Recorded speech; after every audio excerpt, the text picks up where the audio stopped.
Assalamualaikum warahmatullahi wabarakatuh. Perkenalkan, nama saya Rusdiansyah, biasa dipanggil Rusdi.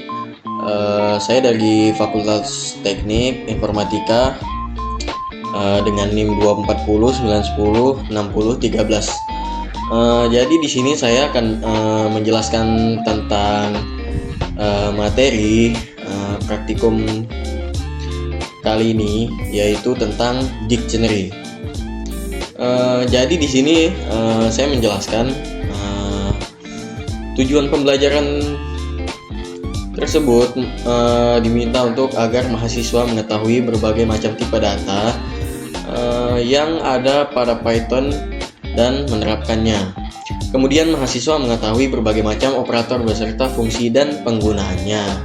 Dan yang terakhir, mahasiswa dapat mengakses, mengubah dan menambah, menghapus key serta value dari dictionary. Apa sih dictionary itu? Jadi dictionary itu adalah suatu tipe data pada Python yang berfungsi untuk menyimpan kumpulan data dan atau nilai. Jadi dictionary ini berbeda ya sebelumnya dari materi praktikum yang sebelumnya, yaitu list. Di mana list itu bisa dibilang terbatas untuk cara pemanggilannya ketimbang dictionary, yaitu list cuman bisa atau dapat dipanggil menggunakan indeks saja. Oke, langsung kita masuk saja tentang cara pendeklarasian pada dictionary. Jadi ini bisa dilihat contoh pertama, yaitu pendeklarasian pada dictionary akan menggunakan tanda kurung kurawal, lalu diisi dari dictionary tersebut akan berada di dalamnya, dan cara pemakaiannya bisa dilihat di sini. Bisa langsung kita contohkan saja.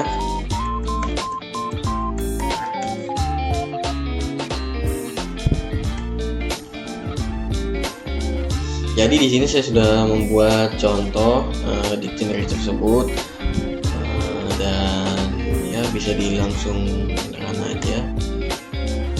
Nah, jadi untuk pendeklarasiannya di sini terdapat variabel, yaitu daftar buku. Kemudian di sini ada buku 1, buku 2 dan buku 3, yaitu di mana terdapat buku 1 bahasa Inggris, kemudian buku 2 kamus bahasa Indonesia, dan buku ketiga itu ilmu pengetahuan alam. Nah, jadi outputnya mengeluarkan kamus bahasa Inggris, kemudian kamus bahasa Indonesia, dan ilmu pengetahuan alam. Oke, lanjut.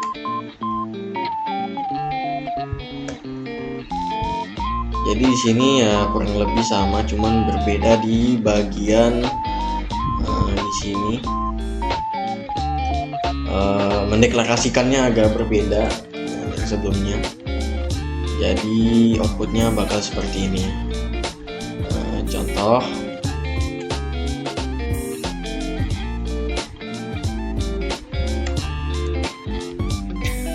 Jadi ini contoh codingan yang untuk contoh kedua cara mendeklarasikan dictionary.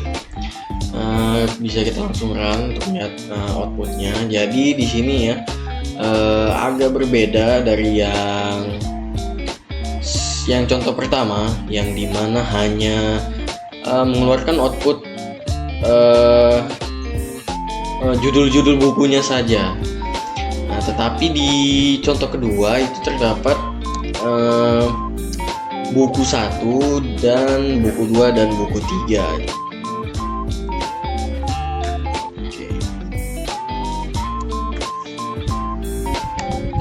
Jadi ya bisa dilihat di sini terdapat 3 sifat dictionary, yaitu tidak beruntun, bisa diubah, dan yang terakhir tidak memiliki kesamaan.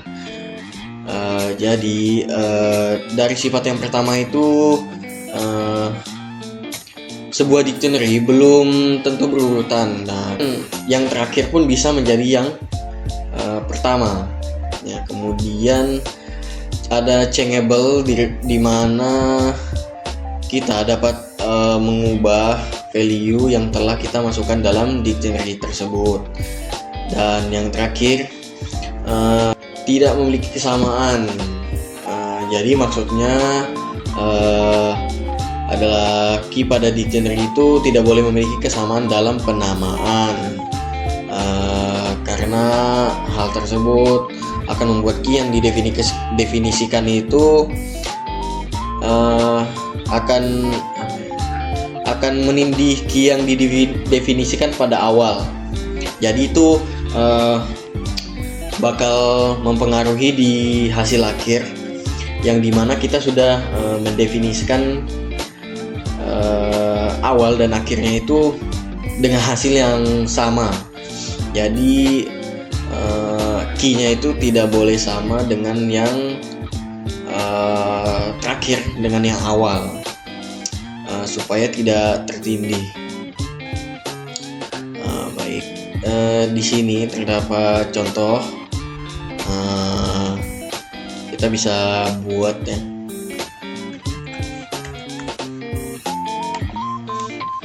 Jadi di sini seperti yang terdapat pada sifat yang terakhir tadi, unique, yang dimana pada saat key yang awal dengan yang terakhir ini sama, tidak ada pembedanya, maka outputnya bakal seperti ini. Jika kita memberikan misalnya begini, kita tambahkan satu.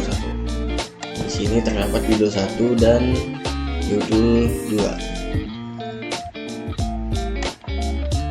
Maka output yang dikeluarkan akan mengeluarkan judul yang pertama, musik yang pertama. Nah, jadi pentingnya untuk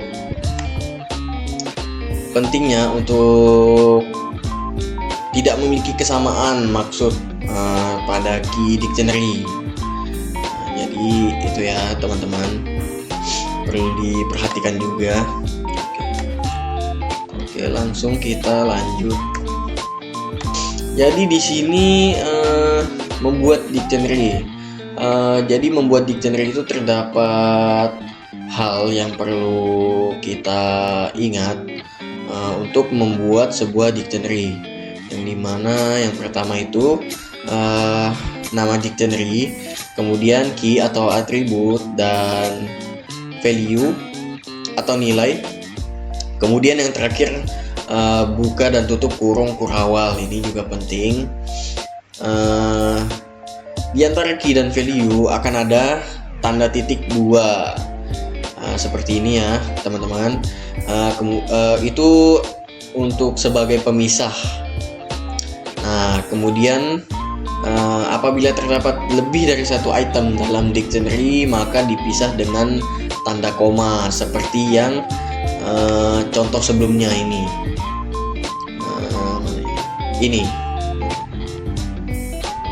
Jadi harus ada koma ketika itemnya lebih dari satu, gitu teman-teman. Jadi kalau semisalkan cuman satu aja, jadi itu nggak perlu pakai koma sebagai pemisah. Jadi intinya koma itu sebagai pemisah ketika item terdapat lebih dari satu, gitu teman-teman. Oke, kita lanjut. Di sini bisa dilihat contohnya. Jadi di sini ada contoh satu item yang dimana cuman satu saja. Kemudian pemisahnya ini tidak lupa juga tanda titik 2. Dan kemudian yang di sini contoh multiple item yang dimana tidak hanya terdapat satu, melainkan ada beberapa item di dalam dictionary ini. Di sini ada key 1, kemudian key 2 dan key 3. Kemudian lanjut dari isi dari dictionary dapat berupa berbagai macam tipe data seperti ada string, integer, object, list, dictionary dan lain-lain. Nah, bisa dilihat di sini terdapat contoh satu yang dimana terdapat nama yaitu string. Kemudian name itu integer, KRS string, kemudian mahasiswa aktif, sosial media, Instagram dan Discord. Oke.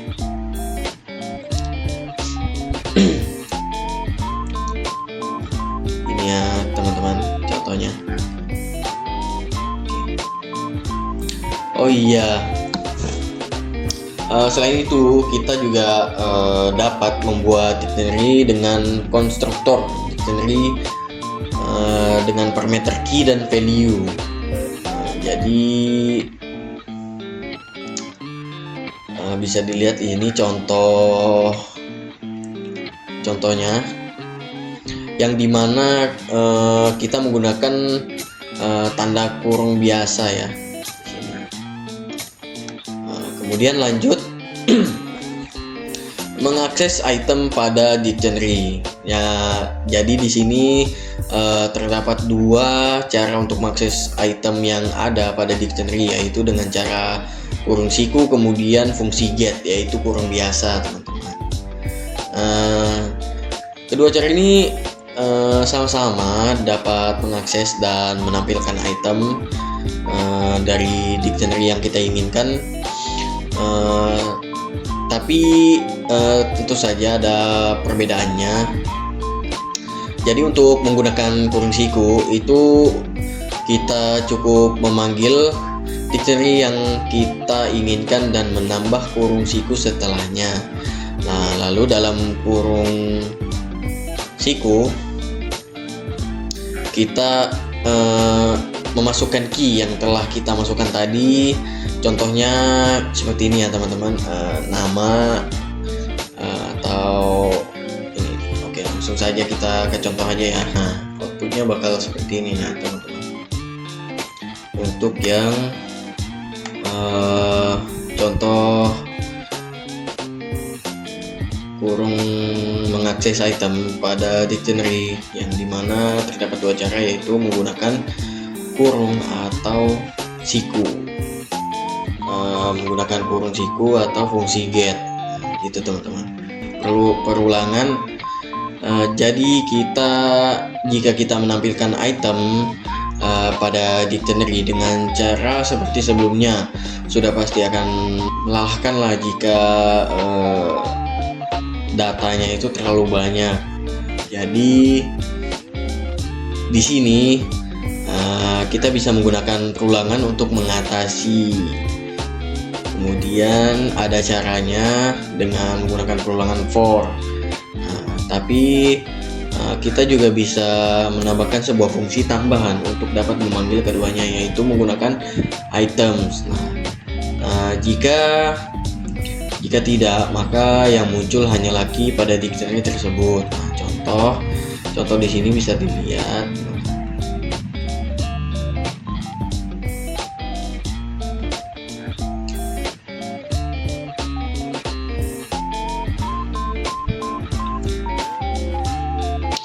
Ini ya teman-teman. Kita langsung aja ke contoh. Nah, di sini tidak menggunakan item, tetapi yang di bawah itu menggunakan item. Jadi di sini kita bisa lihat untuk outputnya. Nah, seperti ini ya teman-teman. Contohnya. Oke.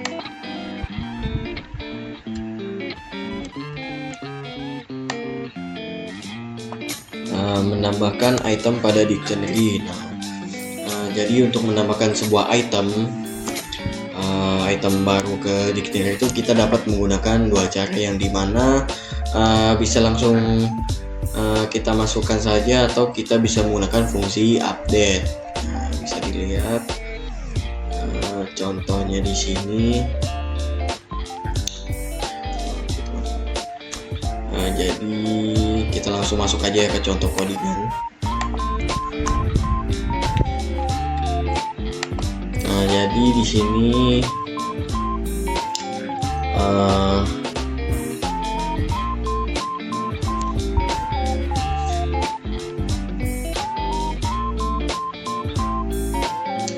jadi bisa dilihat ya teman-teman, di sini merupakan contoh dari codingan yang dimana ini itemnya sebelum ditambah.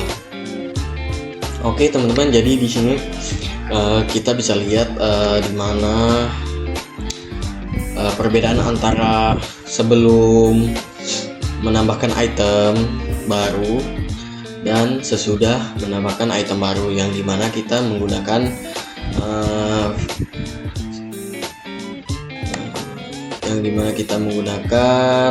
fungsi update ya teman-teman. Oke, kemudian lanjut mengubah item pada dictionary. Jadi kita bisa mengubah item pada dictionary ini sama seperti cara menambah, namun kita cuman perlu memasukkan key dengan key yang sama dengan yang sebelumnya untuk menindih value yang sudah ada. Jadi gitu ya teman-teman.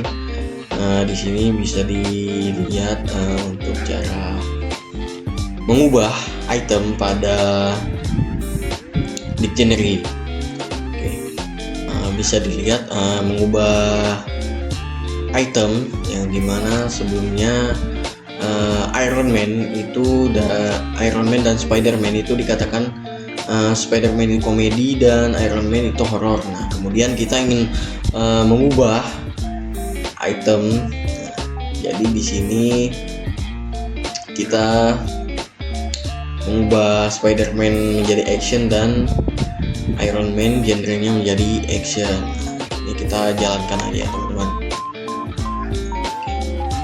Jadi di sini teman-teman bisa melihat yang dimana perbedaan antara sebelum mengubah genre dari Spider-Man dan Iron Man, yang dimana sebelumnya Spider-Man itu komedi dan Iron Man itu horor, menjadi action, genre action gitu ya teman-teman. Untuk contoh mengubah item pada dictionary. Oke, sekarang kita lanjut, yaitu menghapus item pada dictionary. Nah, ini terdapat 3 cara, yaitu bisa menggunakan del, pop, atau clear. Ini contohnya. Kemudian ini menggunakan pop dan di sini menggunakan clear. Oke, kemudian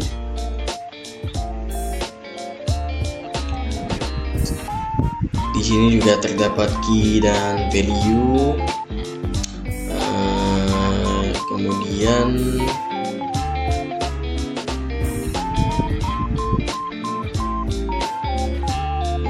dictionary of list and nested dictionary. Di sini ada cara pemanggilannya 2 buah.